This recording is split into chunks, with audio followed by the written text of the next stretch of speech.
Vincent, bonjour. Bonjour. Vincent, bien, vous êtes directeur à l'école de la deuxième chance 73. Tout à fait. Alors, on commence à entendre beaucoup parler de l'école de la deuxième chance. À une époque, on vous regardait avec un peu des yeux bizarres. Et aujourd'hui, on se dit, mais ça marche. Ça marche, ça fait 10 ans qu'on existe, qu'on est basé à Vauglan en Savoie, donc on est un organisme de formation associatif.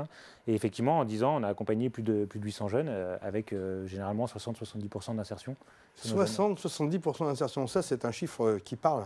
Tout à fait, surtout qu'à la base, on parle de jeunes qui ont entre 16 et 25 ans, mais qui rentrent chez nous avec un niveau inférieur au bac. Alors j'imagine que certains industriels, certains entrepreneurs, ils vont un petit peu avec la réserve, non? Comment ça se passe? Comment vous pouvez les rassurer finalement? Les jeunes peuvent y aller avec la réserve aussi sur l'industrie. D'accord, on est bien d'accord. Mais bien sûr, les entrepreneurs ont pas mal de réticences par rapport à un public jeune et parfois un public un peu défavorisé. Et on arrive à les rassurer parce qu'on crée beaucoup d'opportunités de mise en relation en fait. Les entrepreneurs, les industriels peuvent venir sur site, rencontrer nos jeunes, participer à des projets. Et nos jeunes vont régulièrement aussi visiter des entreprises et peuvent faire des stages de 2 semaines, voire 3 semaines dans les entreprises, ce qui permet de briser un petit peu la glace et de casser certains préjugés. Alors, Karim, vous êtes là pour briser la glace, vous, justement. C'est ça, absolument. Expliquez-nous un peu votre rôle. Vous êtes formateur chargé d'insertion. Oui, effectivement, donc moi j'ai 2 rôles principaux à l'école de la deuxième chance. Donc je suis à la fois en charge des relations entreprises, donc c'est moi qui suis l'interlocuteur privilégié des entreprises pour pouvoir mettre en place des partenariats à la fois sur l'emploi, mais pas que. On met un certain nombre de projets pédagogiques, puisque l'idée c'est aussi de lever des freins qu'il peut y avoir pour pouvoir accéder plus facilement à l'emploi. Et aussi sur des métiers justement en tension, que les jeunes n'ont pas forcément l'habitude d'aller parce que voilà, ils ont des préjugés parfois, des stéréotypes qui ne correspondent pas forcément à la réalité. Donc l'idée c'est vraiment de permettre de créer des passerelles entre le monde de l'entreprise et les jeunes de l'école de la deuxième chance. L'entrepreneur vient facilement vers vous ou pas? Oui, l'entrepreneur, maintenant, il a confiance dans l'école de la deuxième chance. Ça fait 10 ans qu'on est là, on a plusieurs centaines d'entreprises qui travaillent avec nous au quotidien et on a plutôt beaucoup de demandes pour venir. Et puis, on essaie de créer ces liens à travers de nombreux événements, notamment à travers des visites d'entreprise, puisque c'est extrêmement parlant pour les jeunes, puisqu'ils vont aller au contact directement des professionnels. Et parfois, ils arrivent à s'identifier à travers l'interlocuteur, à travers le professionnel, parce que lui, parfois, il a eu un parcours et qu'il a évolué. Et ça casse un peu, comme je disais, l'image de l'industrie, en fait, qui ne correspond pas à la réalité, parce qu'ils arrivent à se rendre compte au travers de ces visites d'entreprise, finalement, qu'il est possible de rentrer en industrie, d'évoluer, et que le métier d'industrie, c'est plus seulement en fait être derrière une machine, mais c'est un certain nombre de compétences qu'on arrive à acquérir tout au long du parcours. Alors, dans une des dernières mises en relation que vous avez faites, vous vous souvenez de Mohamed, un jeune Syrien qui est arrivé sans savoir vraiment où il allait mettre les pieds, et vous avez su créer le lien et mettre en marche la machine. Alors, ce qu'il faut savoir, c'est qu'à l'école de la deuxième chance, on a 30% de public migrant, donc il nécessite aussi un accompagnement renforcé de par les barrières qu'ils peuvent rencontrer. Et ce qui est intéressant avec ce jeune, c'est qu'il disposait d'aucun prérequis. C'est un jeune qui est arrivé, qui n'avait pas le permis de conduire, qui ne parlait pas bien le français. Et à la suite d'une visite d'entreprise, il a eu l'intérêt pour cette entreprise industrielle dans l'agroalimentaire. Il a réalisé un stage ensuite de 2 semaines qui a été très concluant. Et puis l'entreprise a aussi baissé entre guillemets les exigences en lui proposant un CDD qui a été très concluant également. Et aujourd'hui, 2 ans après, il est en CDI. Il a eu son permis de conduire et il poursuit en fait son aventure dans l'industrie. Alors j'imagine que ça fait plaisir de voir de tels résultats, de tels taux de réussite. Vous avez des contacts après, quelques années après, avec maintenant qu'il y a un peu de recul? Oui, alors la base déjà de notre accompagnement, c'est de se poursuivre pendant 1 an après la sortie du jeune. Ça, c'est très important parce qu'il faut sécuriser les parcours. Parfois, on peut avoir des jeunes qui ont des coups de mou, voilà, ou des employeurs qui se posent des questions face à certaines différences culturelles ou certaines incompréhensions. Donc, on est là pour sécuriser aussi le parcours, transformer les CDD en CDI, comme on l'a dit. Et puis, bien sûr, on suit nos jeunes. Alors, on a eu la chance de fêter nos 10 ans en fin d'année dernière et on avait des anciens stagiaires, certains qui étaient là depuis, qui étaient passés il y a 7-8 ans chez nous et qui sont venus nous voir pour nos 10 ans. Donc, on arrive à garder le lien parce que ces formateurs, nos formateurs, arrivent à créer un lien spécial avec les jeunes. Oui, effectivement, puisque c'est vrai que lorsque les jeunes intègrent le dispositif, ce sont des jeunes qui, pour la grande majorité, ont perdu confiance. Et il y a un lien étroit qui se crée avec les formateurs. Et puis de par eux-mêmes, en fait, ils viennent régulièrement nous rendre visite, nous donner des nouvelles. Et c'est quelque chose qui donne beaucoup de sens, en tout cas, à notre travail. Et ce sont des réussites dans lesquelles nous sommes très fiers. Non seulement vous êtes une vraie ressource pour les industriels qui nous regardent, mais en plus, vous donnez une vraie vie sociale à ces jeunes qui peuvent insérer notre département dans les meilleures conditions avec un suivi qui est très acté, comme on a pu le comprendre. Merci, on reste ensemble puisqu'on va rejoindre une équipe que vous connaissez bien, puisque j'imagine que vous avez des relations avec elle. C'est la Mission Locale Jeune et pour aujourd'hui, ça sera le bassin chambérien avec Frédéric Di Loreto qui devrait être en ligne. Est-ce que Frédéric est avec nous? Ça, c'est de la visio. Bonjour Frédéric. Bonjour, est-ce que vous m'entendez? 5 sur 5, Mayday, comme on dit. Vous êtes avec Saïda Jalou, qui est chargée de projet, et puis vous êtes aussi avec un jeune Samba qui va aussi s'exprimer et témoigner sur son expérience. Alors j'aimerais qu'on revienne sur la mission Locale Jeune. On connaît bien sur Savoie News la mission Locale Jeune. Vous avez de nombreuses missions pour les moins de 26 ans, pour faire court. Oui, exactement, en 2 mots, sans rentrer trop dans le détail, mais juste resituer effectivement ce que c'est qu'une mission locale. On est une association loi 1901 et on fait partie de ce qu'on appelle le service public de l'emploi, au même titre que Pôle emploi. On a une vraie expertise sur l'accompagnement du public jeune à partir de 16 ans jusqu'à 26 ans, sortie du système scolaire, et on est sur une démarche, nous, d'accompagnement selon une approche globale, puisqu'on intervient effectivement sur un certain nombre de champs et de thématiques.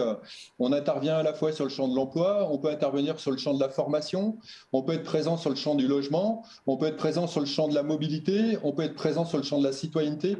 Donc vous voyez une palette assez large de l'accompagnement global du jeune. Et pour rester dans la thématique de ce soir, il se trouve que nous aussi, on a placé l'emploi au cœur de nos priorités. On a en interne un service emploi avec une équipe de chargés de relations entreprises, dont fait partie ma collègue Saïda Jalou. Et pour rester toujours dans la thématique du recruter autrement, il nous semblait juste intéressant d'illustrer peut-être nos propos par rapport à une action concrète qu'on a pu mettre en œuvre en direction d'une entreprise du secteur industriel. Et on voulait effectivement vous parler de cette expérience. Alors Saïda, vous êtes un peu l'alter ego de Karim, hein, si je comprends bien, deuxième chance, pour faire des liens un petit peu entre nous. Exactement. Écoutez, bonjour à tous. Saïda, expliquez-nous un petit peu votre rôle, parce que quand ces jeunes arrivent, ils sont parfois un peu désespérés peut-être, ou interrogatifs sans doute. Eh bien, écoutez, effectivement, moi, mon rôle, c'est d'organiser le plus possible des informations collectives de recrutement au sein même de la mission locale. Voilà, c'est une approche intéressante parce que lorsqu'on organise un recrutement au sein de la mission locale, forcément, les jeunes qui appréhendent toujours un entretien d'embauche, et finalement, à la mission locale, ils se sentent un petit peu comme chez eux. Donc, du coup, ils arrivent mieux à valoriser leurs compétences, ils arrivent mieux à parler d'eux. Donc, ma mission vraiment première, c'est d'organiser les job dating, des informations collectives de recrutement et des forums dans des endroits au sein des entreprises ou dans des endroits insolites. Et ça marche, la preuve, Samba qui est à côté de vous. Bonjour Samba. Bonjour. Alors, qu'est-ce qui t'est arrivé? Toc, toc, toc, t'as frappé à la porte de la mission locale jeune, Saïda t'a accueilli les bras ouverts. J'exagère, mais c'est un peu ça. C'est exactement ça. C'est un peu ça, ouais. Je suis arrivé à la mission locale par le bouche à oreille, du coup. On m'a parlé de la mission locale, j'ai entendu parler par un ami, du coup. Et puis, quand je suis arrivé, la première personne que j'ai vue, c'est pas Saïda. J'ai eu un rendez-vous où on m'a présenté ce que c'était que la mission locale, qu'est-ce qu'ils pouvaient me proposer. Et du coup, on m'a mis en relation avec Madame Jalou, du coup, avec Saïda. Et puis, de là, j'ai été mis en contact avec une entreprise SEP à Barbie qui fait des pièces automobiles. Et de cet entretien, du coup, j'ai pu avoir un mini-stage qui s'est bien passé parce que j'ai eu un CDD de 6 mois avec eux. Et puis, au cours de ces 6 mois, du coup, tout s'est bien passé. J'ai pu apprendre beaucoup de choses. Ils ont voulu me re-signer pour un CDI, mais j'ai décliné parce que je voulais reprendre une alternance en BTS chaudronnerie industrielle. Il y a de l'avenir là aussi, hein. Là, quand on t'écoute, on a l'impression que tout tout cool, ben voilà, tu es sûr de toi, etc. Mais au tout début, la première fois que tu as sonné à la porte de la mission locale, est-ce que tu étais aussi confiant que ça? Non, c'était un peu plus compliqué. J'avais du mal à communiquer avec les entreprises. Pourquoi?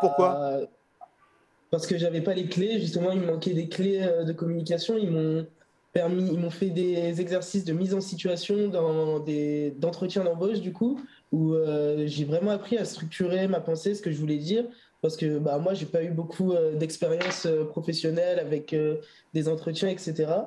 Et du coup, le fait d'avoir ces exercices-là, ça m'a permis de restructurer ma pensée, permettre de virer les informations inutiles. Enfin, c'est vraiment des clés qui permettent plus facilement de communiquer et puis de montrer ses qualités. C'est surtout là-dessus qui m'ont aidé. Ouais. Saïda, le vrai souci finalement, c'est que l'industriel, il est dans sa ligne de conduite. Un jeune arrive, s'il n'a pas le bon mot, le bon message, des fois l'entretien ne se fait pas. Exactement. Et finalement, vous parlez tout à l'heure d'a priori. Et finalement, il y a des a priori des deux côtés. Du côté de l'entreprise qui parfois ne donne pas toujours la chance à des jeunes qui sont sortis du système scolaire ou pas, hein, parce que vous savez qu'à la mission locale, on a, comme j'ai tendance souvent à dire, des bacs plus 10 comme des bacs moins 10. Après, cette fameuse passerelle dont vous parlez tout à l'heure entre l'école, la scolarité et le monde de l'entreprise, et effectivement, cette passerelle, elle manque parce qu'on n'apprend pas le code de l'entreprise aux jeunes scolarisés. Et c'est vrai que nous, si on peut être utile à ce moment-là, ça donne des résultats comme Samba. Hein. Donc, il a pu avoir, comme il le disait tout à l'heure, un CDD. Ils ont souhaité le garder. L'entreprise m'a contacté en me disant on veut le garder, il est super. Mais malheureusement, Samba, il est plutôt sur une recherche d'alternance aujourd'hui. Et c'est aussi pour ça qu'on l'a invité, parce qu'on avait aussi envie qu'il transmette le message comme quoi aujourd'hui, il est en recherche. Et si quelqu'un est preneur, ils peuvent passer par la mission locale. Frédéric, en fait, à une époque, quand on ne rentrait pas par la porte, il fallait passer par la fenêtre. Maintenant, avec la mission locale, on va dire qu'on arrive à ouvrir des voies qui sont beaucoup plus simples et faciles et constructives. Oui, vous avez complètement raison. Je ne sais pas si je pouvais illustrer un petit peu l'exemple qui a été défini, c'était effectivement, c'est pour ça que moi la notion du recruter autrement me plaît bien. Je pense qu'il faut réinventer en fait finalement les process de recrutement et les niveaux de collaboration qu'on peut avoir avec les entreprises. Je crois que ça ressort fortement dans les témoignages qu'on a pu avoir. Je pense qu'il faut effectivement aller sur des actions complètement innovantes. Et vous l'avez vu, hein, nous on a fait clairement le choix de sortir un petit peu des schémas un peu conventionnels finalement de la mise en relation, où on demandait très souvent à un candidat d'envoyer des CV, des lettres de motivation. On était sur des choses vraiment, vraiment très conventionnelles. On s'est dit, à mon avis, il faut plutôt sortir de tout ça. Il faut faire le choix, en tous les cas, de favoriser la rencontre directe, vous l'avez compris. Hein. L'idée, c'est vraiment de rapprocher les deux parties qui sont parfois un peu opposées, c'est-à-dire de faire rencontrer en direct les employeurs qui sont dans leur phase de recrutement et qui recherchent, et les candidats qui sont chez nous, mais dans le cadre de pratiques très simples, hein, c'est-à-dire rencontrez-vous, discutez et mettez-vous d'accord. Il me semble qu'il faut revenir à des choses beaucoup plus simples et sortir un peu des schémas conventionnels de recrutement. L'humain a besoin de visibilité, ça on le sait, et vous en êtes la meilleure preuve. Et Mission Locale Jeune peut apporter à un certain nombre d'industriels et d'entrepreneurs des solutions comme la deuxième chance. Hein, c'est ce qu'on a voulu faire passer comme message. Tout le monde a le droit de réussir. Faut-il encore donner les codes et les clés ? Et ouvrir les portes, c'est vraiment ça qui est important. Il y a un moment, comme disait Frédéric, il faut que les gens se rencontrent. Donc nous, quand nos jeunes rencontrent les industriels, ils comprennent que c'est à leur portée. Quand les industriels rencontrent nos jeunes, ils se rendent compte qu'il y a des jeunes qui ont des talents, qui ont eu des parcours peut-être sinueux, mais qui valent le coup. Et si on investit un petit peu sur eux, il y a cette notion aussi d'investissement. Ils vont peut-être prendre un peu plus de temps, il va falloir les former, il va peut-être falloir du temps pour qu'ils obtiennent le permis. Mais les ajustements, au bout d'un moment, vont porter leurs fruits et on pourra les garder dans la durée. Finalement, avec la pénurie de l'emploi, du manque de postes, est-ce que les industriels ne sont pas un peu plus ouverts aujourd'hui à la discussion ? Oui, elles sont plus ouvertes à la discussion. Après, c'est vrai que, alors nous, École de deuxième chance, on ne travaille pas sur du volume, on est plutôt sur du qualitatif. Donc, et c'est vrai que malheureusement, on n'a pas toujours les profils qui correspondent aux besoins. Mais aujourd'hui, on constate que les entreprises frappe de plus en plus à nos portes et c'est super parce que voilà, nous-mêmes on découvre des entreprises du territoire, des métiers qui sont intéressants et qui intéressent de plus en plus nos jeunes. Donc effectivement, c'est un constat. Merci Frédéric, merci à vous tous. École de la deuxième chance, émission locale jeune du bassin chambérien. À très bientôt. On va poursuivre avec l'Union des structures d'insertion pour l'économie, l'USI 73. Et ça sera aussi l'occasion de rencontrer une entreprise qu'on connaît bien sur le bassin chambérien, CATM.